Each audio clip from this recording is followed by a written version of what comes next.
So, in effect, Europe really don't count on the international scene insofar as they deny themselves to the latitude to make autonomous judgments and to pursue autonomous policies in any way different from or divergent from what the American line is.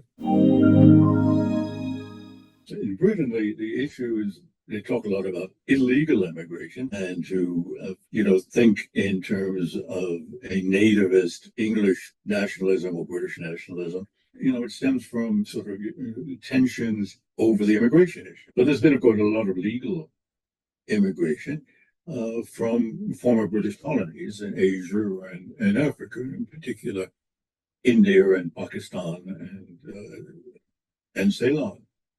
This goes back, decades. Most of them have been well integrated into British society. Almost all of them came with at least some knowledge of English, many of them quite fluent in English. And Britain, certain areas of British public services are critically dependent on these immigrants. You look at, particularly in the health sector, the percentage of doctors and nurses and other health professionals of South Asian ancestry is extraordinarily high.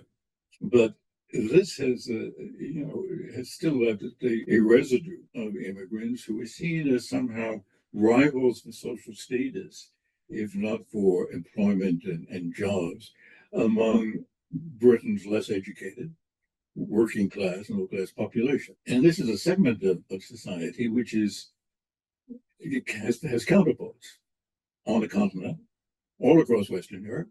These are people who feel that they, in effect, have been abandoned by the government. Why do they feel that they've been abandoned? Well, it's not mainly immigration from abroad that makes some of them very uncomfortable. And there are these elements of pure racism, if you like. But it's mainly economic. And that is all across the West. Economic inequality has been growing over the last 20 years. In the United States, it began in the 1970s. Mean incomes for working class Americans in 2010 were no higher than they were in 1973, discounting for inflation. And so the gap between the well-off, the comfortable, at the very top, of course, are all of the 1% or the 1/10 of 1%, the billionaires who are proliferating, and those whose employment is not only less remunerative and whose living standards, because of the last waves of inflation, which were caused by first COVID, the breakdown of supply chains, and then by the spike in energy prices caused by the rather self-defeating decision to dispense with energy from Russia, has made them feel poorer, made them feel neglected. This is what has fed the kinds of free-floating discontent, which has led to the rise of these far-right movements, which in extreme forms you can call neo-fascist. They're all very sort of autocratic, all have common characteristics, if you like. And their success in establishing themselves as significant players in electoral politics, in a way, represents a regression in European public affairs, and quite a serious challenge to political leadership in all of these countries, and a striking alienation. It reflects a striking alienation of a significant part of the population from the leaders. And you can go and leaders across Europe have become quite unpopular. Macron in France was soundly rejected indirectly in the French elections.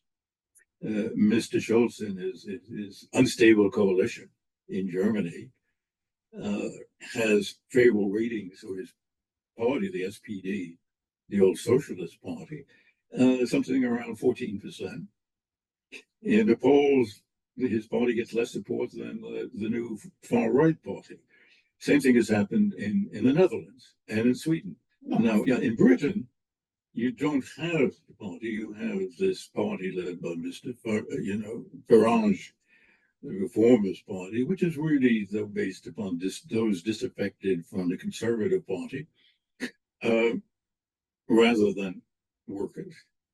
And this has led to a peculiar situation in Great Britain in which the two major parties, the Conservatives, the Tories, and the Labour Party, are very similar in their policies and their approaches and their philosophy, with the Labour Party becoming what English commentators call Tory light, which is just a mild version of Tory thinking and philosophy and policies, and which leads a very large segment of the populace and the electorate feeling, dispossessed, if you like.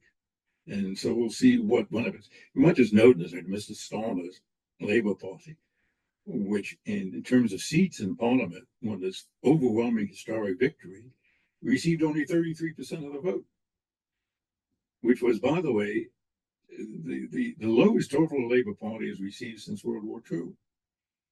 And that's because of the collapse of the Conservatives. And so he has no mandate, and he has no really firm base of support under the British system. He'll still have very considerable latitude in pushing his own policies, but he has no answer. And the Labour Party has no answers to Britain's ills, its economic problems. And so I think the instability in Britain will grow in the future. They have no answers. They're introduced using the same austerity policies that the Tories followed for 14 years, and which have been a complete failure. And cutting themselves off from the European Union, through Brexit in 2016, has had all of the negative economic consequences, which knowledgeable people predicted. And then, of course, Britain, like everywhere in the West and very pronounced United States, is you have this, very unequal distribution of wealth or redistribution upwards, and a bad deterioration in public services. I mean, the British is the National Health Service, which was introduced into World War II, and which is dear to the hearts and concerns of most Britons, which are always very proud of it, is disintegrating because it is being kept on an austerity budget, and it cannot provide the services. You have to, some of the effects are almost unbelievable. People waiting a year or 18 months in order to get some basic an MRI done, and something like that. And it's so libraries are restricted, public utilities have been sold off. So you have accumulated over the last 14, 15 years or so, a significant deterioration in the overall standards of living of most Britons. And as I said, Labour has no response, no viable response to that. So their troubles, their serious troubles, are not the ones you see today. They're just minor reflections of deeper ills. And more serious consequences are likely to manifest themselves down the road. Basically, all the European countries, particularly the old members of the European Union, essentially as Western Europe, think the same way. They all share the same political philosophy, and they all have the same conservative bias. Their economies and societies all have the same problems. They find it very difficult to adapt themselves to a changing world in which there's a redistribution ongoing from the West, to other parts of the world, especially, of course, China is the most striking case in point, but other countries as well. And they find it very difficult to adapt this to these circumstances in terms of both economic thinking, in terms of how they imagine their place in the world, and in the sort of vague area we might call status or self-esteem or whatever. And so that is compounding their own purely internal difficulties. That is occurring independent of, although aggravated by, Europe and the United States' rather diminished role, relatively speaking, in the world economy. So it's like a not a crisis, because it isn't right. It may be a crisis objectively speaking, but it's not recognized as a crisis. So you have a double crisis, an internal one, and a one that speak of as the place in a rapidly changing world system. And of course, the United States faces that situation, or is not, or isn't, and is in that situation in even more important respects than Europe. And it's following, to my mind, policies which are not contributing to any alleviation of it, but significant aggravation of it. The belief by American policymakers that there was a competitive, not just competitive in commercial terms, but that China's growing economic strength represented a challenge, not a threat, to American influence. And it was President Donald Trump who began the process of applying economic sanctions on China. That was greatly accentuated under the Biden administration. And the point I'm making at this moment in regard to the European factor in the equation is that Washington began to pressure its European allies to join them in this pattern, this program of sanctions, of going beyond sanctions, of restrictive economic intercourse with China. Especially in regard to the financing of in a high-tech area.